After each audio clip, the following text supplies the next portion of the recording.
On my birthday, my mom handed me a card and said, "You're lucky we even remembered you this year." My brother laughed. "Don't spend it all in one place." "Oh wait, it's empty." I smiled and said, "I just got hired at a firm that pays me more in a month than you've made all year."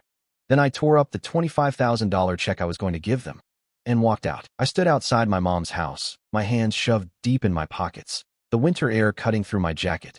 The annual birthday dinner, more like a reminder of everything I wasn't. My stomach tightened as I climbed the steps and opened the front door. "Jonah," my mom said without looking up from her phone. She didn't get up, didn't even smile. Just a quick glance and back to scrolling. "Coat goes in the closet." "Yeah, okay," I muttered. No hug, no happy birthday, just instructions like I was some visitor. Before I could take another step, I heard Dylan's voice from the kitchen. "Well, look who decided to show up. Mr. Mysterious." He leaned against the counter, beer in hand, grinning like he was already bored of me. "Hey," I said, trying to keep my voice steady. "Hey," he repeated in a mocking tone, like I'd just said the stupidest thing in the world. "Still doing that? What is it you do again? Something with computers?" "Graphic design," I corrected. Right. You know, Dylan Jr. got into that startup internship in Seattle. Big tech stuff. Kids on fire." Dylan grinned, clearly waiting for someone to praise him. "Good for him," I said. Mom finally put her phone down and started setting the table. "You should network with your brother. Maybe he can help you find something more stable." I felt that familiar sting. They still saw me as the one who almost made it. The one who never quite measured up. Dylan could talk about buying a new truck, and they'd act like he'd cured cancer. I could land a big client, and they'd change the subject.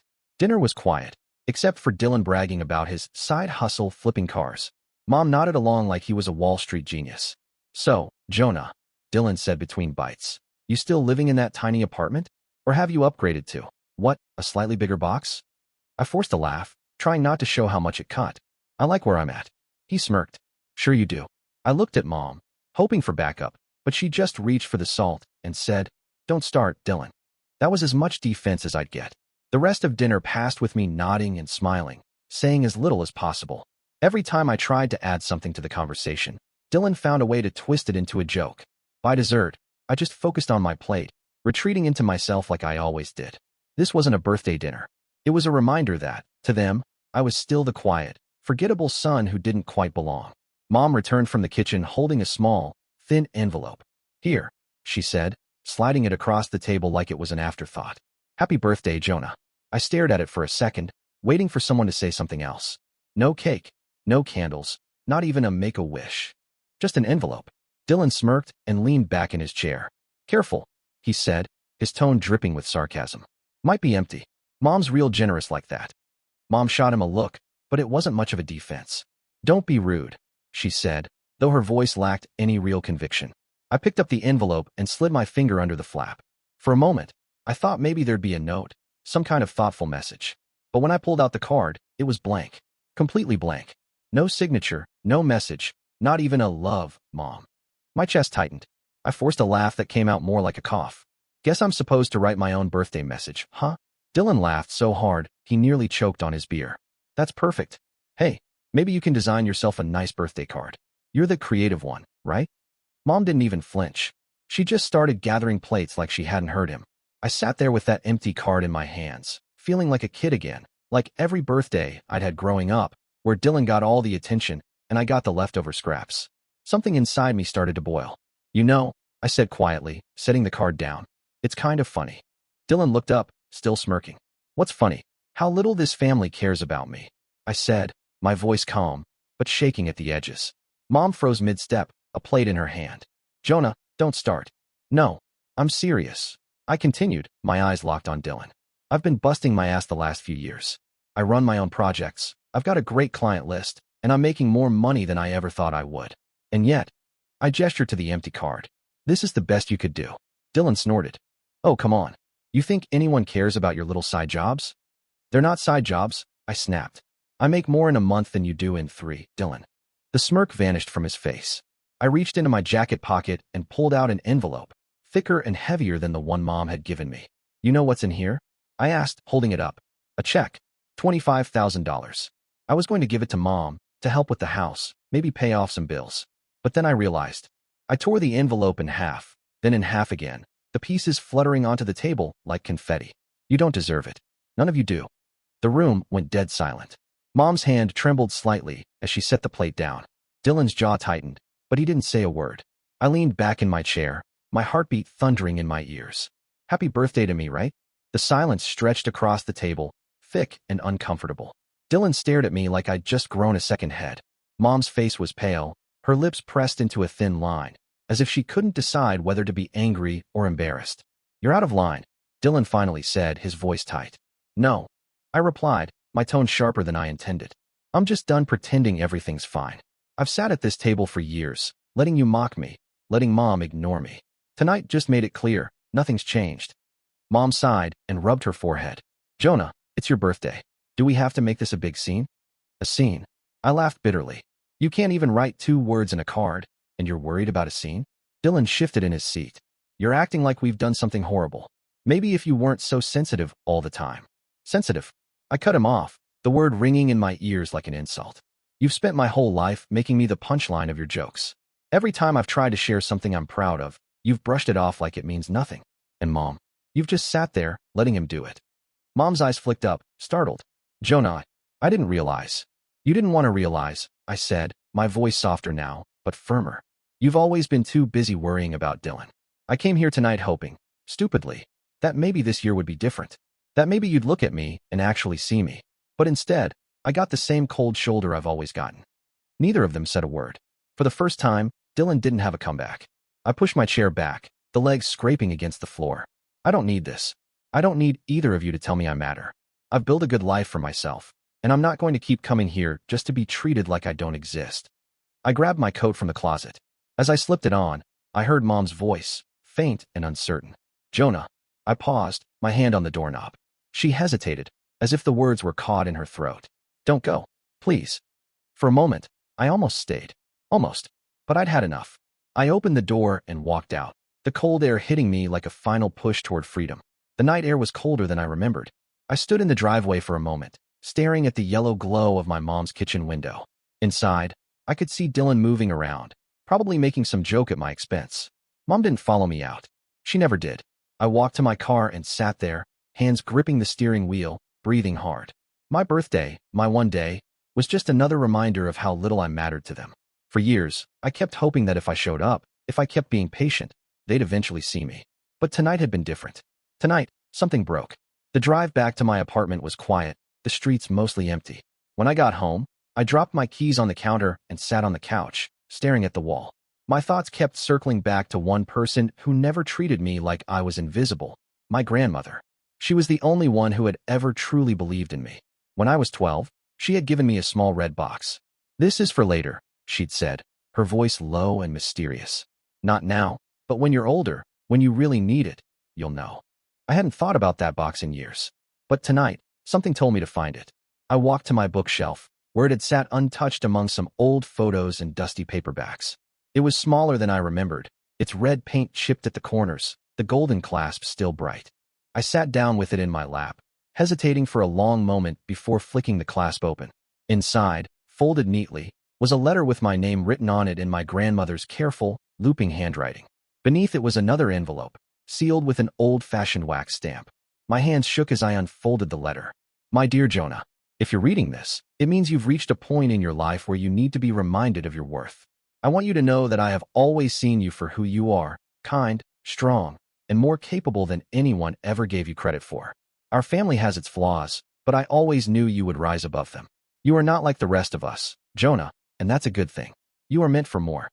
I swallowed hard, tears stinging my eyes as I read on.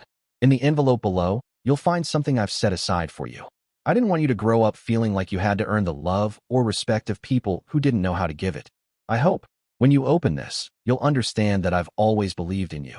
Use what I've left you to build a life that makes you happy, not one that makes others comfortable. I set the letter down, my chest tight. For the first time in years, I felt like someone had reached through all the noise and grabbed me by the heart. I stared at the sealed envelope, my fingers tracing the wax seal. My grandmother's words echoed in my head. You'll know when you're ready. And tonight, I was ready. I broke the wax seal with a shaky hand, the sound of it cracking echoing in my quiet apartment. Inside the envelope were a few folded documents and a small note in my grandmother's handwriting. Jonah, these are yours now. I trust you to take care of what I've built, and I know you'll use it wisely. This is your fresh start. I unfolded the papers one by one. The first was a property deed for a lake house I barely remembered visiting as a child.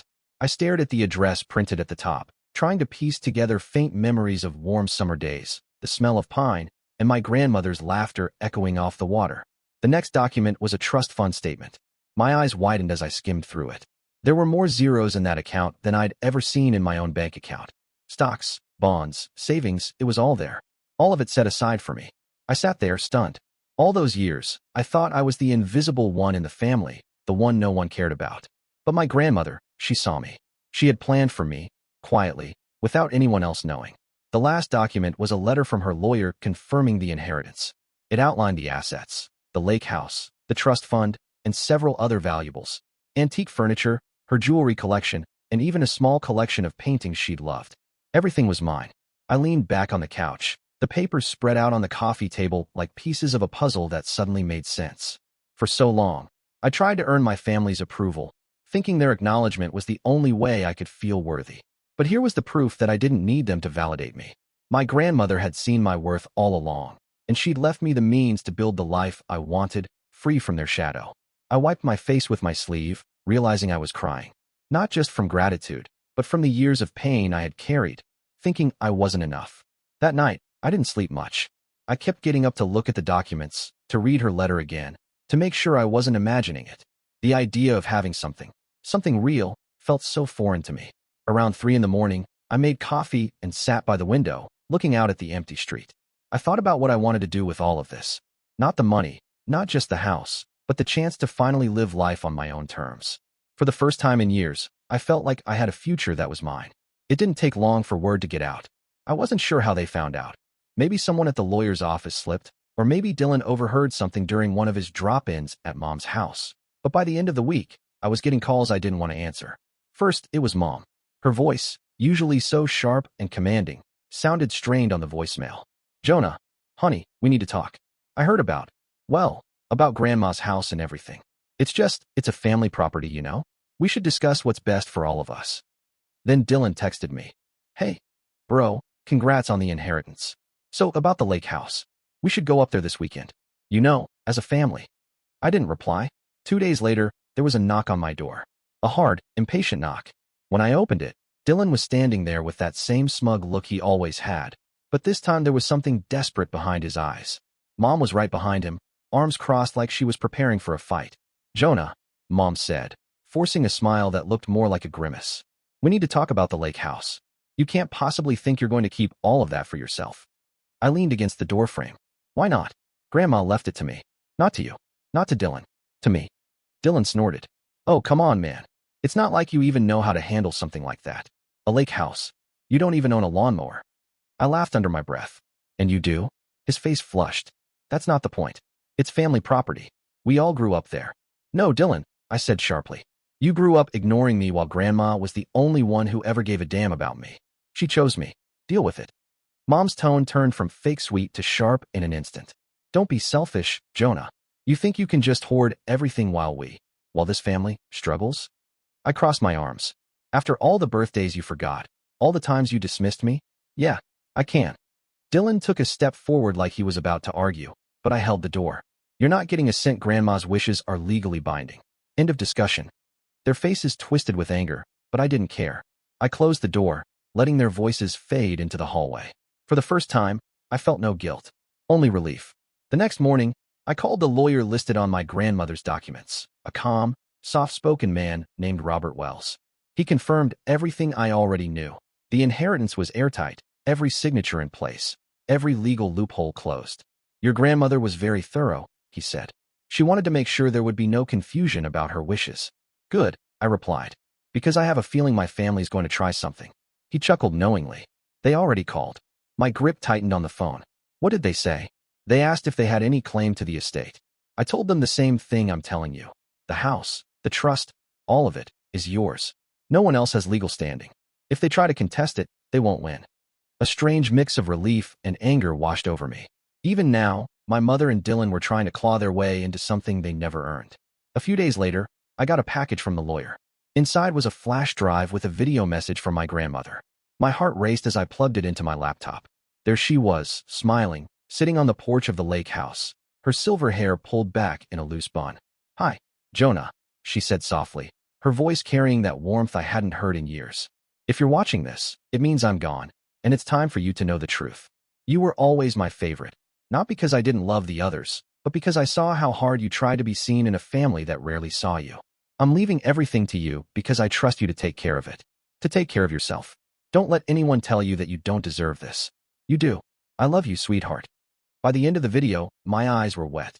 Hearing her voice, knowing she believed in me, it felt like years of doubt had been lifted from my shoulders. 2 weeks later, I got an official letter from my family's lawyer. They were withdrawing all claims to the inheritance. The tone of the letter was almost bitter, like they couldn't believe I'd stood my ground. I closed the envelope and let out a long breath. It was over.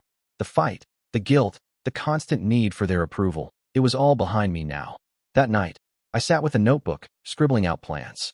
I wasn't just thinking about the lake house. I was thinking about my life, what I wanted to build, where I wanted to go. For the first time, I wasn't weighed down by the question of what my family thought of me. I didn't need their validation anymore. My grandmother had given me more than a house and a trust fund. She had given me the permission to move forward without them. The first time I drove out to the lake house, it felt surreal. The road curved through towering pines, the kind of place where cell service dropped and silence filled every corner. When I turned onto the gravel driveway, I saw it. The small 2-story home with its faded blue shutters, the wraparound porch, and the dock stretching out into the still water. I parked the car and just stood there, taking it all in. This was mine. My grandmother's legacy. Walking inside felt like stepping into a memory. The air carried that faint scent of cedar and old books, and the walls were lined with framed photos from decades ago. I traced my fingers over the kitchen counter where Grandma used to bake pies, and for a moment, I could almost hear her humming under her breath. The house needed work, but I didn't mind. If anything, it felt like a project I wanted to take on, something that wasn't about proving myself to anyone else. It was about making this place mine. I spent that weekend clearing out the dust and cobwebs, sorting through her belongings. Each drawer I opened felt like finding a small piece of her still lingering here.